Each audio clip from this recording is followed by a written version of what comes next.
of Maurice Cellars, and we started our winery in 2004, and yeah.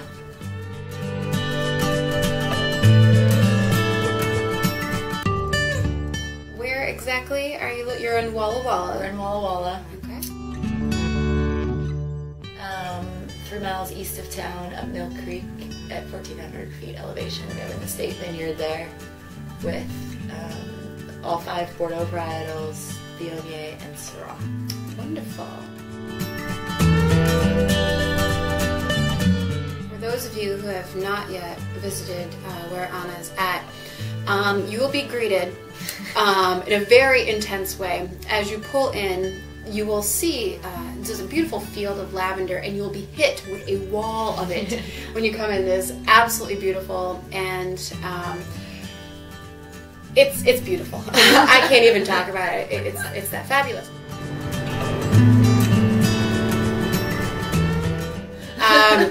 So It's for the bees. It's for the bees. It's the bees' home. The bees' home. And yeah. So does it have to do with the grape growing? Biodiversity.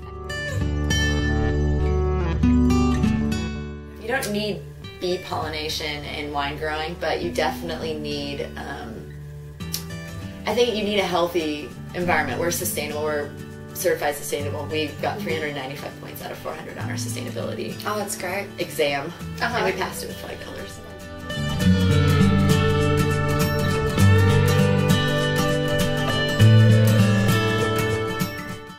First white wine I ended up making got into the French Laundry. Wow. Yeah, it was the first. It was the first wine that I poured for anyone in the industry, and I poured it for Paul Roberts of the French Laundry, and it was the most frightening experience of my life. But it ended up working out really well because now we're kind of known for making Viognier, and Viognier is one of my favorite things to make. It's not the easiest thing to make, but it's definitely one of my favorites. So Right. I love making white wines. Some winemakers really do not like the whites, and Right. for me, I don't really understand why you would like making white wine. Of course, I love making red wines too, but Right. But why there would be a division? I don't know. I think it's maybe that there's less to hide. Oh. Like if you mess it up, Right. it's pretty apparent. obvious. Yeah. It's pretty obvious, and you can mess up the whole lot. Right. It's pretty easy. You sound Not saying like it happened to me before. Of course not. I mean, I've never made a mistake in my life, but I might have messed up. But if you barrel did, of- it would be visible. Right. Good to know. Yeah.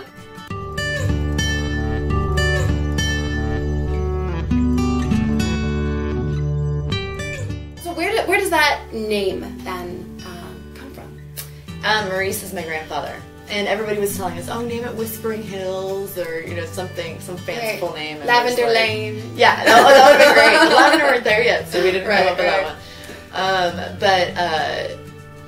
I found a letter that my grandfather wrote my great grandfather during World War II when he was it was really funny. He was a private, but he went down for boot camp, and in 2 weeks became the general's aide because he ended up during a 2-hour break that they gave him. Right. He ended up stealing the general's boat and took it for a joyride and came back, with the general in the slip, wondering why the hell did he have the boat. And so he ended up being the general's aide. This is a letter that is the first time the general left him in charge. And of course, my grandfather was such a prankster. Right, of course, he threw a massive party. Right. And so he was asking for all these party accoutrements Right. that he needed shipped down from Seattle to San Francisco so that he could throw this massive party while the general. And this is during World War II. I mean, Oh my word. everyone's spirits, I'm sure, were not, The highest. the highest, and he's sitting there wants to throw a party. I just thought it was great, so we named it. The signature on the bottles is the signature from the letter. Oh, that's really cool. Yeah.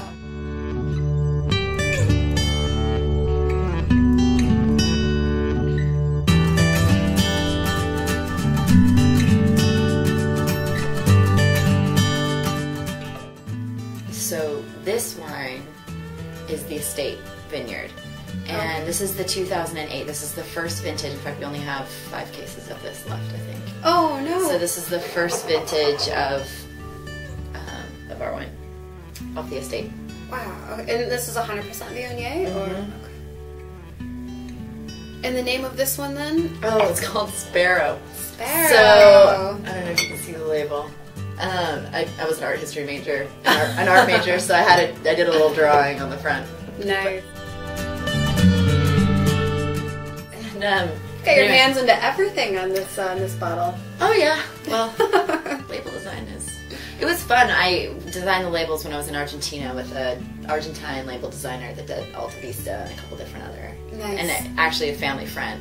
So it ended up being kind of perfect. So we were walking the vineyards and there was a little rustling in the bird netting and I was like, what is that? Right. And I thought it might have been a ground squirrel or something. I was like, oof. Right. And it ended up being, because I could not fathom that a bird would attempt, we only had one section of, the sparrow, the Viognier block was the only block that had the netting. Right. So I was like, a bird in its right mind wouldn't try and go through the netting. Right, right. Like, it's going to try and go to the rest of the vineyard that's right. completely open. What's accessible, open sure. And, yeah. No.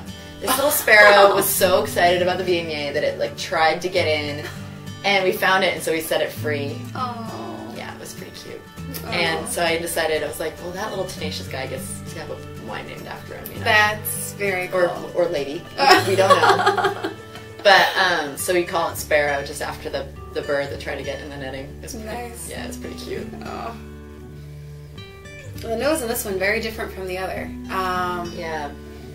As it gets older, Viognier is the one thing that's not really, I wouldn't say frustrating about Viognier, but definitely a varietal thing. Even, it doesn't matter what the acids are on it. Right.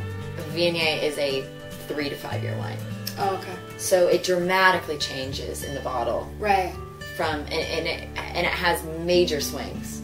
Right. So it's one of those, it's kind of a labor of love. Okay. Yeah, I always think of it as kind of a drag queen, like really dramatic, right. really like flamboyant, and then at times just really, really regressed and kind of doing right. its own thing. But sure. yeah, it's definitely a varietal that you've got to love in order to make it well. Right. Right. To deal with too it. much of a pain if you don't. It's just massive in the mouth. This particular vintage is very big.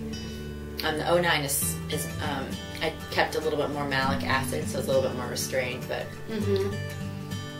even with that, I cannot.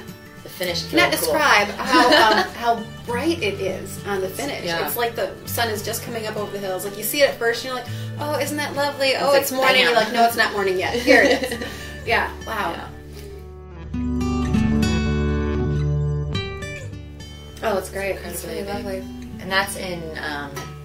I ferment most of all the Viognier in neutral barrels. Uh huh. Because if you add oak in there, it gets a little complicated.